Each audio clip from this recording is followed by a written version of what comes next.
ಯಾವುದೇ ಮಾಹಿತಿಯನ್ನ ಬಿಟ್ಕೊಟ್ಟಿಲ್ಲ. ಅಪರಿಚಿತನಿಂದ ಚಿನ್ನ ಪಡೆದು ಅಪರಿಚಿತನಿಗೆ ನೀಡೋದಿಕ್ಕೆ ಆಕೆಗೆ ಸೂಚನೆ ಇತ್ತಂತೆ. ತಾನು ಸಿಕ್ಕಿ ಬಿದ್ರೂ ಚಿನ್ನದ ದಂಧೆಕೋರರ ಬಗ್ಗೆ ಯಾವುದೇ ಇನ್ಫಾರ್ಮೇಶನ್ ಅನ್ನ ಕೊಟ್ಟಿಲ್ಲ ರನ್ಯಾ.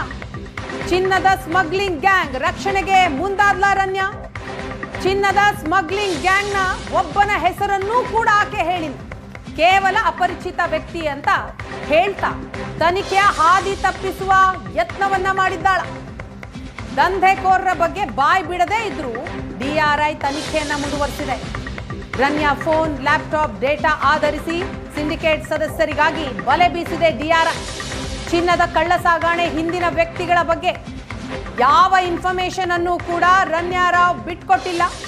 ಆದರೆ ಆಕೆಯ ಬಳಿಯಿಂದ ಫೋನ್, ಲ್ಯಾಪ್ಟಾಪ್ ಅನ್ನ ವಶಪಡಿಸಿಕೊಂಡಂತಹ ಅಧಿಕಾರಿಗಳು ಡೇಟಾದಿಂದ ಇನ್ಫಾರ್ಮೇಶನ್ ಅನ್ನ ತೆಗಿತಾ ಇದ್ದಾರೆ. ಸಿಂಡಿಕೇಟ್ ಸದಸ್ಯರ ಕುರಿತಾಗಿ ಇನ್ಫಾರ್ಮೇಶನ್ ಕಲೆ ಹಾಕ್ತಿದ್ದಾರೆ.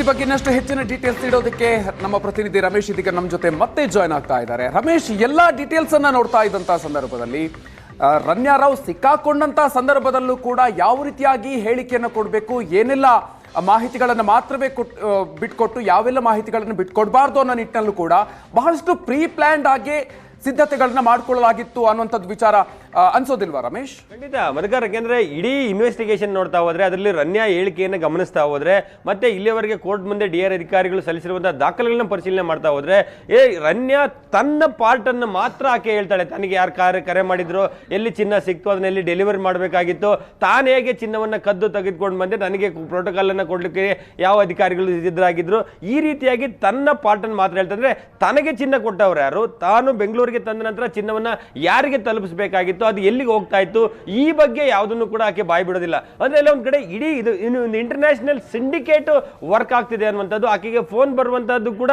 ಒಂದು ಇಂಟರ್ನೆಟ್ ಫೋನ್ ನಂಬರ್ ಇಂದ, ಇಂಟರ್ನೆಟ್ ಕಾಲ್ ಅಲ್ಲಿ ಕಾಲ್ ಬರುತ್ತೆ. 2 ವಾರಗಳಿಂದ ಆಕೆಗೆ ಒಂದು ಟಾಸ್ಕ್ ಅನ್ನ ಕೊಡ್ತಾರೆ. ನೀನು ಇಂಥ ದಿನ ಇಂಥ ಜಾಗಕ್ಕೆ ಬರಬೇಕು, ಅಲ್ಲಿ ಒಬ್ಬ ವ್ಯಕ್ತಿ ಬರ್ತಾನೆ, ಆ ವ್ಯಕ್ತಿ ನಿನಗೆ ಚಿನ್ನವನ್ನ ಕೊಡ್ತಾನೆ, ಅದನ್ನು ತೆಗೆದುಕೊಂಡು ಬರಬೇಕು, ಮತ್ತೆ ಇಲ್ಲಿ ಬಂದು ಬೆಂಗಳೂರಿನ ಟೋಲ್ ಗೇಟ್ ದಾಟಿದ ನಂತರ ಸರ್ವಿಸ್ ರಸ್ತೆಯಲ್ಲಿ ಒಂದು ಆಟೋ ನಿಂತಿರುತ್ತೆ. ಆಟೋ ನಂಬರ್ ಹೇಳಲ್ಲ, ಆಟೋದಲ್ಲಿ ಯಾರು ಇರ್ತಾರೆ ಹೇಳೋದಿಲ್ಲ, ಅದು ಯಾರಿಗೆ ತಲುಪುತ್ತೆ ಗೊತ್ತಿಲ್ಲ, ಅವ್ರ ಫೋನ್ ನಂಬರ್ಸ್ ಇಲ್ಲ.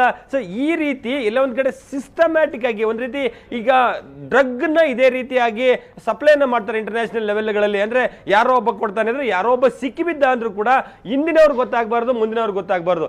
ಆ ರೀತಿಯಾದಂತ ಸಿಂಡಿಕೇಟ್ ವರ್ಕ್ ಆದಂತೆ ಇಲ್ಲಿ ಕಾಣ್ತಾ ಇರುವಂತದ್ದು. ಅಥವಾ ಎಲ್ಲವೂ ಗೊತ್ತಿದ್ದು ರನ್ಯಾ ಮರೆಮಾಚ್ತಾ ಇದ್ದಾಳ ಅನ್ನುವಂಥದ್ದು. ಯಾಕೆಂದ್ರೆ ತಾನಂತೂ ಸಿಕ್ಕಿಬಿದ್ದೀನಿ, ಇಡೀ ಸಿಂಡಿಕೇಟ್ ನವರು ಇದರಲ್ಲಿ ಸಿಕ್ಕಬಾರ್ದು ಅನ್ನುವಂಥ ನಿಟ್ಟಿನಲ್ಲಿ ಆಕೆ ಎಲ್ಲರ ಹೆಸರುಗಳನ್ನ ಮರೆಮಾಚುವಂತ ಕೆಲಸಗಳನ್ನ ಮಾಡ್ತಾರೆ. ಆದ್ರೂ ಕೂಡ ಡಿಆರ್ ಅಧಿಕಾರಿಗಳು ಅವರಿಗೆ ಸಿಕ್ಕಂತ ಟೆಕ್ನಿಕಲ್ ಎವಿಡೆನ್ಸ್ ಗಳನ್ನ ಇಟ್ಕೊಂಡು ಇಡೀ ಸಿಂಡಿಕೇಟ್ ಹೇಗೆ ವರ್ಕ್ ಆಗ್ತಾ ಇತ್ತು ಅನ್ನುವಂಥ ನಿಟ್ಟಿನಲ್ಲಿ ಕೆಲಸವನ್ನು ಮಾಡ್ತಾರೆ. ಅಲ್ಲಿ ತರುಣ್ ರಾಜ್ ಅರೆಸ್ಟ್ ಆಗಿದ್ದಾರೆ, ಹಲವರ ವಿಚಾರಣೆಗೆ ಕೂಡ ಒಳಪಡಿಸೋದ್ರಿಂದ ಎಲ್ಲರನ್ನೂ ಕೂಡ ಅರೆಸ್ಟ್ ಮಾಡ್ತೀವಿ ಅನ್ನೋ ವಿಶ್ವಾಸದಲ್ಲಿ ಡಿಆರ್ಐ ಅಧಿಕಾರಿಗಳಿರುವಂತಹದ್ದು. ರಮೇಶ್ ಹಾಗೆ ಸಂಪರ್ಕದಲ್ಲಿ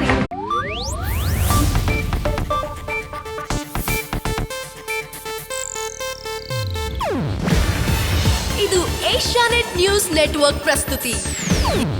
ನೀವು ನೋಡ್ತಿದ್ದೀರಾ ಏಷ್ಯಾನೆಟ್ ಸುವರ್ಣ ನ್ಯೂಸ್.